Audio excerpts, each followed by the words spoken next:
one thing I'm noticing that's changing.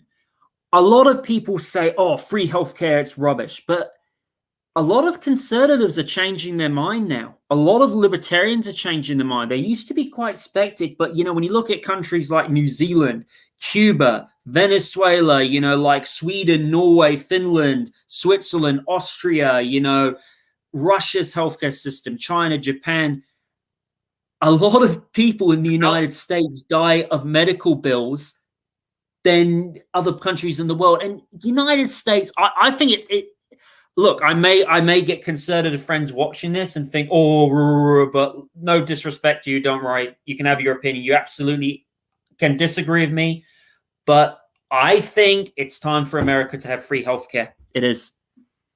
Healthcare is a human rights. It's ridiculous when you look around just outside the U.S. borders. There's many countries have affordable healthcare. Like here in Indonesia, for example.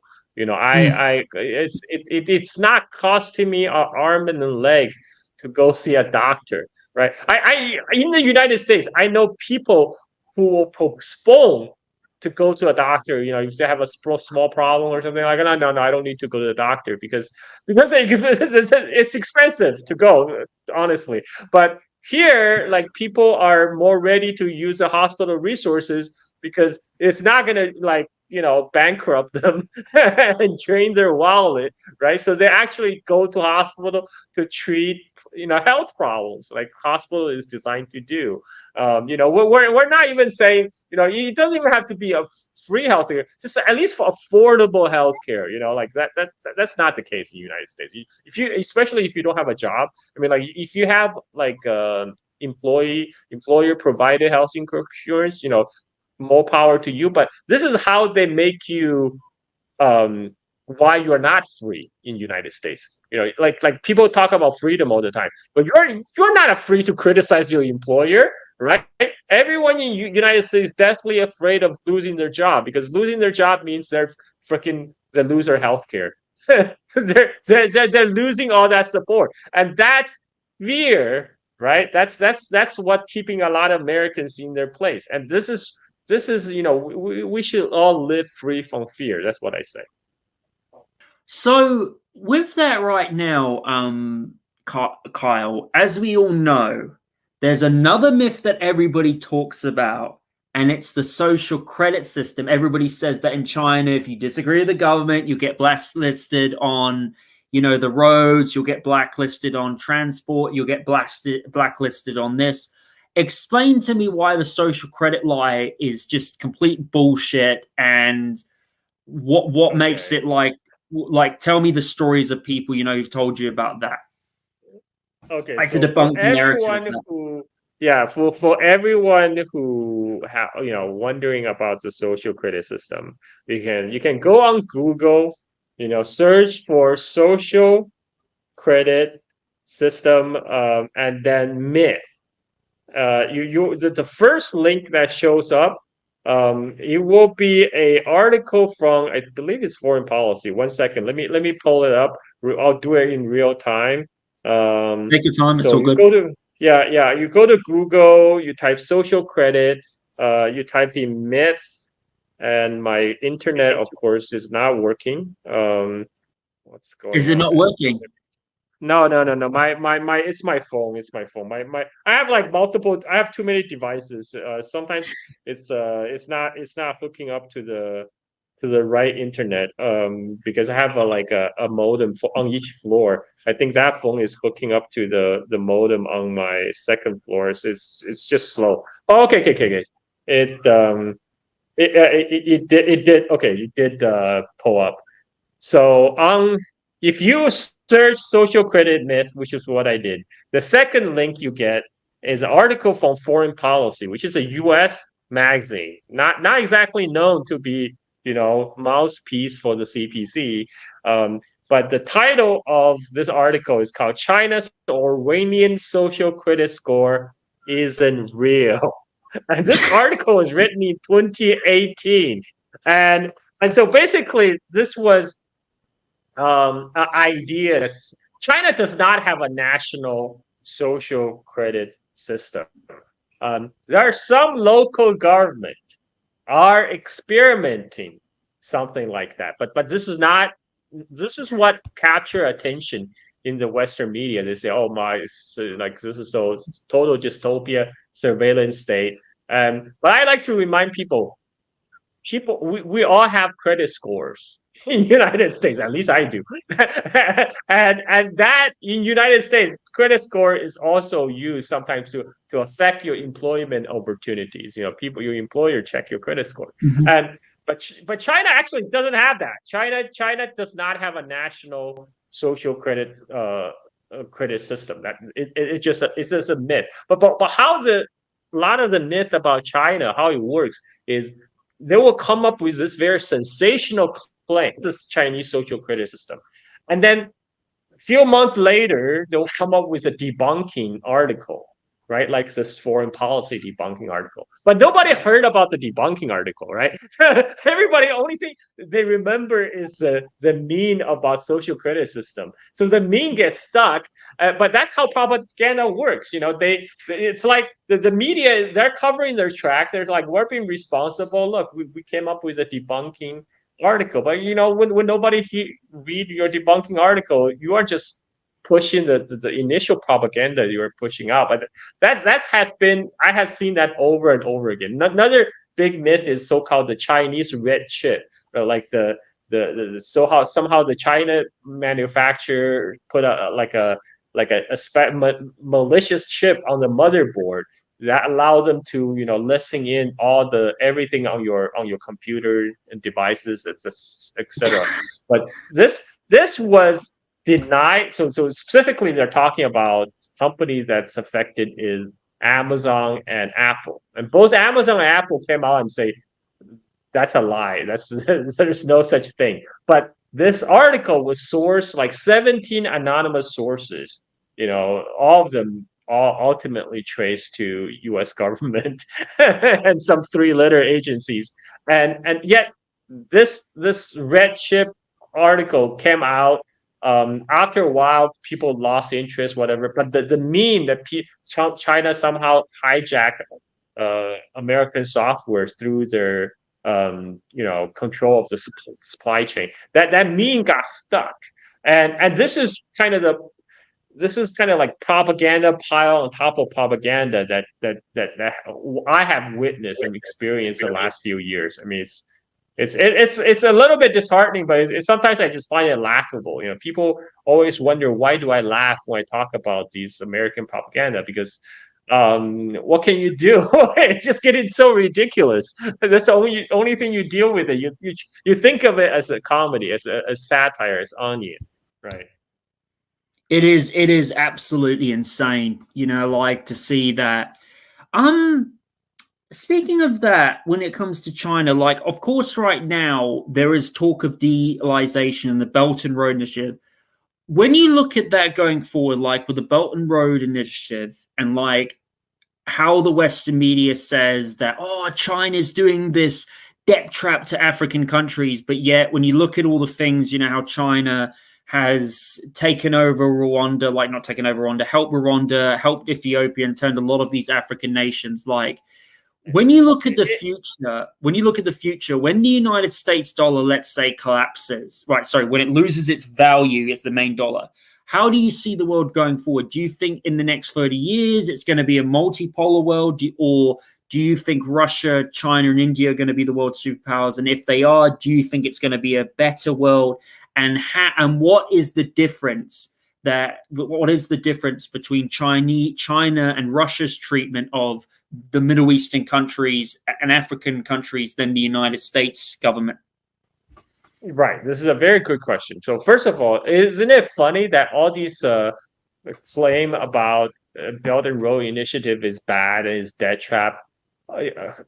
Interestingly, all these claims come from Western countries, from Western leaders and Western newspapers. You don't hear African leaders saying China is debt trapping us. Like this is we somehow got debt trapped. Like this Western government talking about a bilateral deal between China and Africa and pretending that somehow these guys sitting in New York, Paris, or Washington have the best interest of the African in heart, and also implying the African leaders who entered this deal voluntarily somehow don't know what's in the best interest of their own country. I mean, this is very condescending. It's take away the whole African agency. And having said that, multipolar world is already here today. It's a reality. Country like China and Russia, like Lavrov said, they're true sovereign nations. They don't have to answer to United States, and that's what makes the Washington elite angry, because they can't dictate to Beijing or Moscow, and that trend is just going to grow. And as you mentioned, de-dollarization. That's because dollar is one of the last pillars that's supporting the U.S. hegemony. Like there's a popular meme on the internet saying, like, they show the video of the giant American Navy Armada and said, this is what's backing the U.S. dollar. Well, guess what? All that is also backed by the dollar. It's kind of like a circular logic, right? All the U.S. military industrial complex is backed by the value of the dollar. And right now, China is the world's factory. China makes everything. And people are trying to make argument like, oh, but China need us. China need us to buy their stuff. Well, they make No, it doesn't. It's got other places in the world. yeah, exactly. Right now, China is people don't realize BRICS countries total GDP have just surpassed all of G7, right? So like that trend will continue to grow as countries like China, India, and Russia continue to grow. And they don't need you as the consumers. They are the one who build stuff. They're consumers all over the world who want more better manufactured goods. So the problem is people are there's so much hubris, American exceptionalism. They think that the world needs them as a consumer. But like what you're paying with dollars, which U.S. government prints, which become increasingly which is losing their value steadily. What is a value proposition here that China will have to perpetuate this system? And so this is what's making a lot of elite panicking right now. That's why they're really panicking about the rise of China, about the multipolar world, because they see their own the American hegemony, which they have been used to all their life, is literally crumbling right now. And this is why we're seeing like all these crazy proxy wars and U.S. slapping sanctions everywhere, because they're trying to reverse this process. But I don't think this process is reversible. There needs to be some really hard reckoning within United States about what what U.S. is as a country. But like you mentioned, U.S. actually is blessed by its geographic location. It has two deep moat, Atlantic and Pacific. U.S. homeland is quite safe, and U.S. also has abundant natural resources, and it has a huge population. It's third populous country in the world. So U.S. have everything it needs to succeed. Right now, all the problems in U.S. is self-inflicted by the American elite that's running things. They're running things to the ground. So, U.S. just need, either these elite need to wake up, or they gotta go.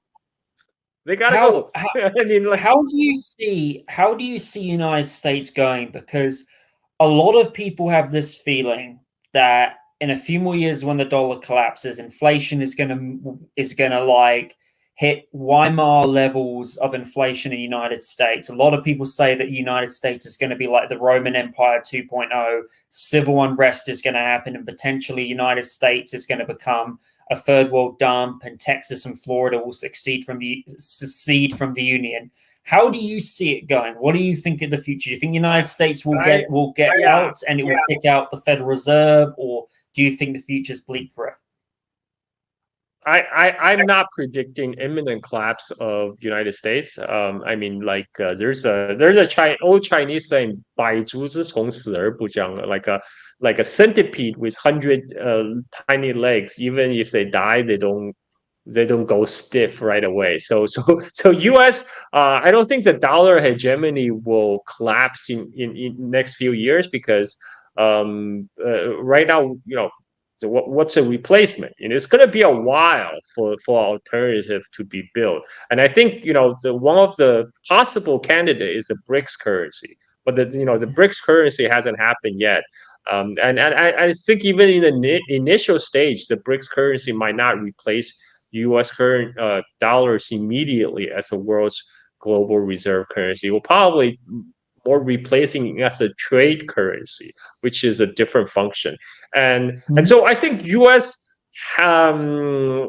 hegemony may still limp along for like a decade or so. I don't see an imminent collapse, but if the trend were to continue, I do see there's going to be.